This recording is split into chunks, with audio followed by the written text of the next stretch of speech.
Welcome back to Big Mouth. Remember, you can follow me over on Twitter at Movies TV Mad. So I woke up this morning to find out that there was multiple reports from respectable publications that AT&T, the company that owned Warner Brothers, Warner Media to be exact, were going to merge with the Discovery Channel company, right?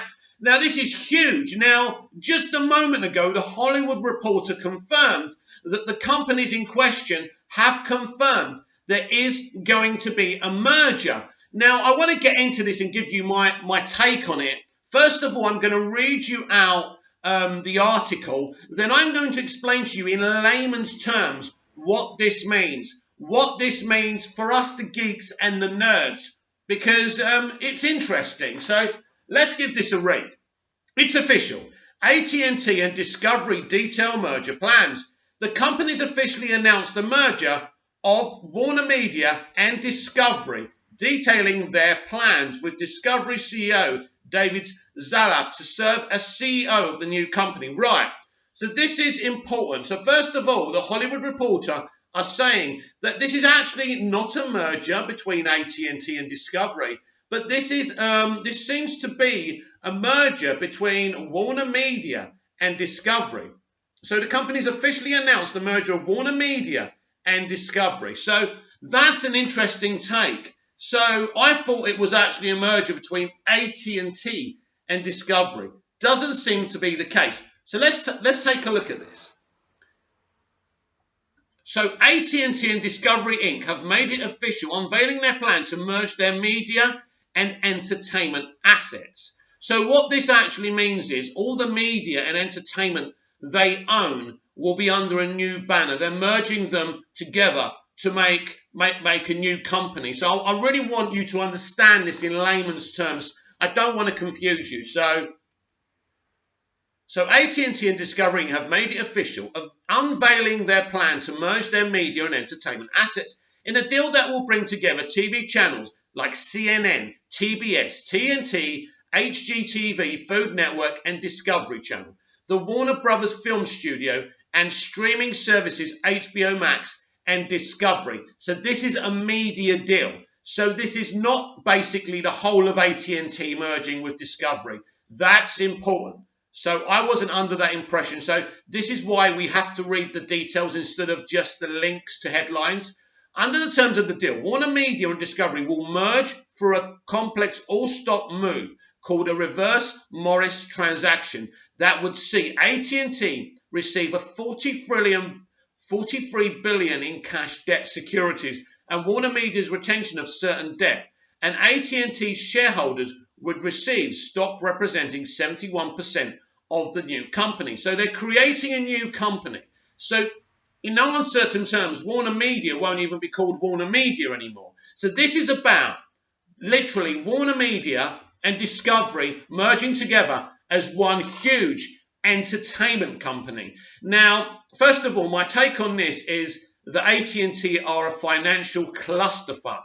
Now, I used to stick up for them and not believe this bullshit. I thought it was just people trying to be negative about WB, but it's the truth. So this is a good thing for us, the nerds. This is a brand new company, and I'll explain to you why this is so good. So Discovery CEO David Zaslav will lead the company as CEO, and there is no word about a role for Warner Media CEO Jason Kilar. So it could be that Kilar is out. Now, Jason seems like a good lad, so if he has lost his job, this is very sad.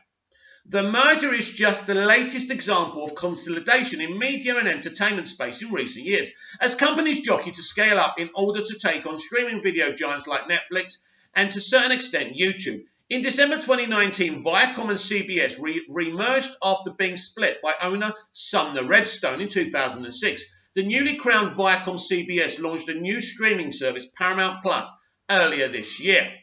In early 2019, the Walt Disney Company acquired the entertainment assets of 21st Century Fox in a $71.3 billion blockbuster deal that paved the way for Disney+. Discovery previously bulked up in 2018 through the $14.6 billion takeover of Scripps Networks Interactive. the owner of Food Network and HGTV. Meanwhile, Comcast in 2011 acquired a majority stake in the NBCU Universal in 2011 before taking full ownership in 2013. Analysts including Moffett-Nathanson's Michael Nathanson and Lightshed's Rich Greenfield have argued that Universal and Warner Media would make logical merger partners. Though with the Discovery deal now announced, Comcast and NB Universal would have to make an alternative offer. So that's interesting. A merger between NBC Universal and Warner Media would make logical media partners. But it isn't just going to be Warner Media. They would have to literally take over this or merge with this new company that's being formed. So that's a bit complicated. No point getting into all that because that's probably not even going to happen. The company has a history of doing so. For example, when Disney acquired Fox, Comcast swooped in and acquired Fox's stake in Sky after a bidding war with Disney. Yeah, basically Comcast pulled Disney's pants down there. It was a big loss in a deal that was going to be bigger, and it was a big deal already. Discovery Plus, Warner Media would create a direct-to-consumer player with the content bona fides to be one of the best global players. This is massive. Said Wells Fargo analyst Stephen Cahill, the combined content assets could push this potential company into the direct-to-consumer winners. Circula's HBO and Warner Brothers are great brands and libraries respectively, while Discovery has unique lifestyle content and some of the best international reach in media, he concluded. In global direct-to-consumer, it may not be a winner-take-all market, but it's probably a winner-take-most market. And this is the sort of scale that's required. And they reckon there's more to come. But as I say, I want to explain this to you all in layman's terms so it's understandable. This really isn't a merger. Discovery is going to swallow up Warner Media. Basically, AT&T have sold Warner Media. Forget the talk about mergers, right? And this morning on my live, I was saying this and that because I was a bit defensive because the media was saying AT&T has dumped Warner Media, and that's what they've done. AT&T haven't merged anything. AT&T have basically sold Warner Media to Discovery, and now it's going to be one big conglomerate company called something new. This is interesting, right? So basically, Warner Media has been sold, but they're selling this as a merger. This is not a merger, right? Warner Media and Discovery are merging together because Discovery have literally bought Warner Media from AT&T. Make no mistake. So this is a brand new company with a brand new mentality. The assets of Warner Media, the executives of Warner Media are going to be part of this brand new company that's been swallowed up by Discovery. So that's what you need to know. Now, how does this affect us, the consumer? Well, this could be a situation where this new company just operates as normal. But of course, with Warner Media comes DC, one of the biggest IPs in the business. For example, since Man of Steel, right, give or take a few flops, this DC live-action universe has made a hell of a lot of money. In fact, in the early stages of the DCEU, they made more money, for example, in their first 4 or 5 movies than the MCU did. But now, obviously, bets are off. The MCU has made more money than the DCEU, but also it's made more movies. So we're talking about a huge IP. Now, so what a lot of you will be asking me, Mick, what does this mean for the chances of the restoration of the Snyderverse? Now, this morning when someone asked me, I think it was someone called Ramesh, and if you're watching this, Ramesh, I've got a new answer for you. Because this morning I kind of said, nothing's going to change, no chance, right? But this is a new CEO that's going to be running this new company that's merging together. So all bets are off. Now, anything's possible. So this is not officially happened yet. It's what they want to do. It's the deal they've put together. The government have to give a green light for this. So the mergers and monopolies kind of part of the government have to look at this. We may have another situation where we may have to wait for a government trial like we did with the AT&T purchase of Warner Brothers, Time Warner, should I say.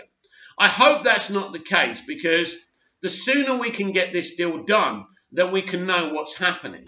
And of course, again, all bets are off, because, Warner Brothers Pictures are going down this multiverse strategy. And, 3 films are being filmed right now. Are those films going to continue? In all intents and purposes, I would expect so. But we just don't know. Now, I'm going to talk more about this on my live tonight from 6 p.m. UK time. So be sure to be there, because this is going to be a very interesting discussion now. This is massive. The future of the DC live-action universe is now in the balance. There could be changes. And yes, who knows? They may see the Snyderverse as something they want to deal with, but they may just say business as usual. The answer is, the simple answer to us nerds, we just don't know. But if you're a Warner Brothers fan and you're a fan of their IPs and you hate Disney, we are now going to be more powerful than Disney in this merger, in this partnership. But I want to reiterate the main headline here in layman's terms so you understand before I finish off this video. Warner Media has been sold to the Discovery Company. It's now going to form one big media conglomerate, probably called Warner Discovery or something like that. It would make sense, right? So I forgot his name, and it's not going to be an easy name to pronounce like Jason Kilar. So it looks like things are changing now. This is a massive change, and as I say, for us geeks and nerds, it could actually mean that the direction of the DC live-action universe could be very different in the next few months. As I say, could this restore the Snyderverse? I don't know. But now I will have renewed hope, because anything, my friends, is possible. This is huge. This is shocking. But really, this is why AT&T broke the release window, the day-and-date release window. They were desperate to make money. I defended them because I thought it was a good plan not to have these films in the warehouses just building up and building up. So I'm glad that they did it, but they did it out of desperation. This is why they greenlit the Snyder Cut, because they were desperate people, a desperate company who should never have bought Time Warner, because they didn't have the financial prowess to actually run this company the way it should be run. Time Warner was run beautifully for many, many years, whatever you think of WB as a company. So as I say, there'll be more discussions on Big Mouth Live tonight. Comment down below, like, share and subscribe. And us DC fans, whoa, have a lot to talk about tonight. See you on my live tonight. Until then, goodbye.